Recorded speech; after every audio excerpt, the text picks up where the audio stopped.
जय हिंद। डासना देवी मंदिर का घटनाक्रम आप जानते ही हैं। जो जियादी वहां जाकर टॉयलेट कर रहा था उसके लिए 10 लाख रुपए कलेक्ट किए गए, जिसमें 80% डोनर हिंदू थे।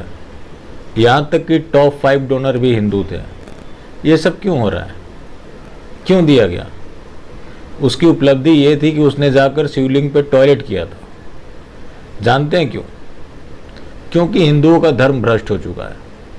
बचपन में हमारे एक पूर्वज कहा करते थे कि किसी भी जियादी का दिया हुआ कुछ मत खाना, क्योंकि वो तुम्हारा धर्म भ्रष्ट कर देगा। वही हो रहा है।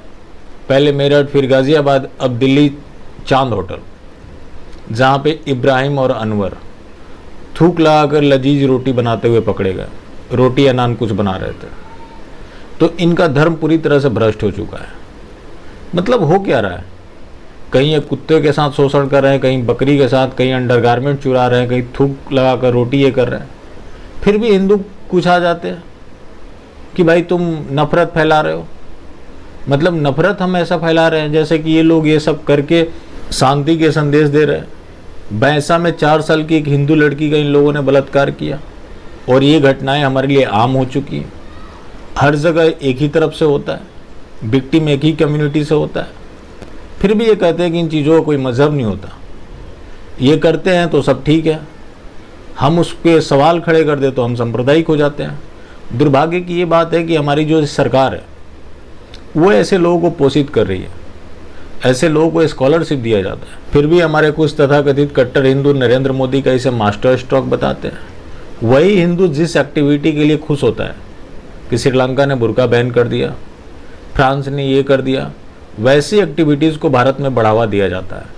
हिंदुत्व की आड़ में ये सारी घटनाक्रम चल रही है। फिर भी हिंदू आंख बंद करके उसे समर्थन करता है कि ये मास्टर स्ट्रोक है।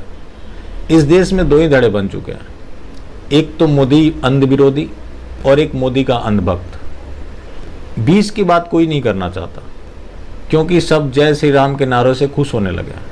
आजकल बंगाल में मंचों से लग रहा है ये चुनाव तक के लिए ही सीमित है। करना वही है जो पहले कांग्रेस ने किया था। हालांकि इस सरकार ने तो सारा रिकॉर्ड तोड़ दिया है। भाई ऐसे लोगों का भरोसा जीता जा रहा है जो कि मानसिक रूप से पूरी तरह से दिवालिया हो चुके हैं। वरना जो ये काम कर रहे हैं कौन करता है? आप रामायण महाभारत देखते होंगे या देखा होगा आपने। उस समय जो राक्षस किया करते थे वही काम ये कर रहे हैं, लेकिन इनसे लोग भाईचारा ढूंढते हैं। मुझे हैरानी तब होती है जब बड़े बड़े हिंदू चिंतक हिंदुत्व की आड़ में नरेंद्र मोदी का प्रचार करते हैं, जबकि किसी को सच नहीं बताते। मैं उनका नाम भी नहीं ले सकता, वरना आपको भी दिक्कत हो जाएगी कि वो इतने बड़े नाम है, आप उनके ऊपर सवाल खड़े कर रहे हो।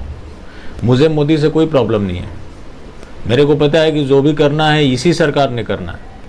लेकिन ये सरकार हिंदुओं का नाम क्यों नहीं लेती? केवल वोट तक ही क्यों हिंदू सीमित है? इसकी पॉलिसी में हिंदुओं के लिए कोई जगह क्यों नहीं है?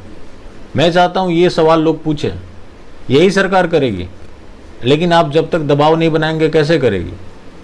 बीच में हो रहा था एक कोई खान करके पटना का, उसके ऊपर 6-7 मैंने वीडियोस बनाए, उसको अच्छे से एक्सपोज किया। यहाँ तक कि चलो एजेंडा चलाता है तो चलाता ही है, वो अनपढ़ गवार भी है। फिर भी लोग सवाल खड़े कर रहे थे। इनको लेकर मुझे चिंता भी होती है। चलो आज ये मोदी कांग्रेस इसकी मर्जी गुलामी कर रहे हैं, आज से 20 साल बाद किसकी गुलामी करेंगे? मेरा पॉइंट ये है कि हिंदुओं को अपने अधिकार को जानना होगा, उसकी डिमांड रखनी होगी, तभी ये सरकारें पूरी करेंगी। वरना ये सारी सरकारें सत्ता में जाते हैं सेकुलर हो जाती हैं। और आपको पता है कि सेकुलर पॉलिटिक्स में हिंदुओं का कोई जगह नहीं है। तो फिर हिंदुओं का जगह है कहाँ? हिंदुओं की बात कौन करेगा? वोट सबको चाहिए, लेकिन हमारे लिए कोई काम नहीं करना चाहता। और हिंदुओं की स्थिति ये हो गई है जैसे वोट बैंक की तरह बीजेपी से ट्रीट कर रही है, जैसे कि लालू प्रसाद यादव ने बिहार में किया था। वो यादवों को अपना वोट बैंक मानते थे, उन्हें लगता था कि मैं तो सत्ता से जाने वाला ही नहीं हूँ। नतीजा ये हुआ कि उनको हर चीज़ से वंचित रखा, यहाँ तक कि सबसे ज़्यादा मारे भी गए, जो कि वहाँ का डेटा है। और बीजेपी उसी चीज़ को दोहरा रही है। इसे भी लगता है कि मैं तो सत्ता से जाने वाले नहीं है, लेकिन सत्ता किसी की फिक्स नहीं होती है। और मैं नहीं चाहता कि हिंदू समाज आगे जाके पछताए, क्योंकि समय बहुत कम है। यति नरसिम्हानंद जी महाराज जो हमेशा बोलते आए कि हिंदुओं को मजबूत होने की ज़रूरत है, और ये जो शांति दूत हैं किसी के नहीं है। आज लोग बाबा साहब अम्बेडकर के नाम लेते हैं क्योंकि वोट का इशू है। ये नरेंद्र मोदी भी नाम लेते हैं। ये कहते हैं कि हमें सत्ता से कोई मतलब नहीं है, हम झोला उठाएंगे चल देंगे। एक बार विरोध प्रदर्शन हुआ था SC/ST एक्ट को लेकर, इन्होंने सुप्रीम कोर्ट के आदेश को पलट दिया। 3 स्टेट हारे तो तथाकथित स्वर्ण आरक्षण लेकर आ गए। उसमें भी बहुत बड़ा फ्रॉड हुआ है। जो EWS आरक्षण है वो उन्हीं लोगों को देने के लिए सब लाया गया था, लेकिन उसको गलत प्रचारित किया गया। वो नहीं होता तो बेहतर होता। आखिर उसमें हुआ क्या है? सब चीज़ इन्हें भी वोट से प्रभावित होकर करना है, लेकिन जुमले हमेशा अलग होते हैं। यही है कि लाल किले के प्राचीर से बोलते हैं कि वो परिवार सबसे बड़ा देशभक्त परिवार है जो कम बच्चे पैदा करता है और 40 बच्चा पैदा करने वालों को सब्सिडी बांट रहा है। अभी हाल में ही वसीम रिजवी ने 26 कुरान की आयतों को लेकर जो PIL डाली, उसका बीजेपी ने निंदा किया। अब आप ये मत बोलना कि वो शहनवाज हुसैन ने बोला था। शहनवाज हुसैन पार्टी का प्रवक्ता है, वही बोलेगा जो पार्टी चाहेगी, जो पार्टी का मत होगा। इसमें भी एक खेल है। सबको पता है कि शांति दूत बीजेपी को वोट नहीं करता है, यहाँ तक कि बीजेपी वाले भी जानते हैं, और वो वोट भी उन्हें करते हैं जो बीजेपी कैंडिडेट को हरा रहा हो। फिर भी इन्हें राज्यसभा विधान परिषद से भेजकर मंत्री बनाया जाता है। पहले नाज़मा हेपतुल्ला खान, उसको राज्यसभा से भेजा गया, मुख्तार अब्बास नकवी, MJ अकबर, और ये सारे मंत्री बनाए जा रहे हैं। जब वो वोट नहीं देते हैं तो फिर इनको मंत्री बनाने की क्या ज़रूरत है? बात जब माइनॉरिटी अफेयर्स की है तो और भी तो समुदाय हैं जो माइनॉरिटी है। बौद्ध हुआ, क्रिश्चियन हुआ, सिख हुआ, जैन हुआ, उनको जगह क्यों नहीं मिलती?